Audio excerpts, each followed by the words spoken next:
मी Deepak Mallik MD1 ग्राम jewellery Sangamner. आज आपल्याकडे योगिता ताई आल्या तर ज्यांनी आपलं 3 दिवस मान्सून ऑफरचं स्टेटस ठेवा, किती लोकांनी बघितलं याचा स्क्रीनशॉट काढून आम्हाला पाठवा आणि बक्षीस मिळवा। तर त्याच्यामध्ये ताईंनी 3 दिवस स्टेटस ठेवलाय आणि त्यांना आपण बक्षीस दिले। आता ताईंना विचारू तर त्यांनी काय काय केलं होतं ताई? मी 3 दिवस स्टेटस ठेवलं आणि बऱ्यापैकी बऱ्यांना आवडलं पण आणि त्यांनी सुरुवात केली ठेवायला आणि त्यांनी पण बक्षीस घेऊन गेले। काहींना त्यांनी पोस्ट केले घरापर्यंत आणि हे बक्षीस आता मी त्यांच्याकडे घ्यायला आले जे मी स्टेटसला 3 दिवस ठेवलं ते।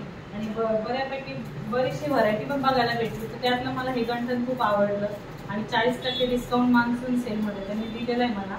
खूप व्हरायटी पण खूप छान छान आहे, नेकलेस, मिनी गंठन जे आपल्याला मनामध्ये इच्छा असते आपण त्या हिशोबाने आपण घेऊ शकतो, पाहिजे त्या हिशोबाने आपल्याला मनासारखं भेटलेलं पण आहे आणि आहे पण भरपूर व्हरायटी। त्या हिशोबाने मला खूप छान आवडलेलं पण आहे। तुम्ही पण या, भेट द्या एकदा आणि तुम्ही पण 3 दिवस स्टेटसला ठेवा आणि बक्षीस मिळवा। धन्यवाद।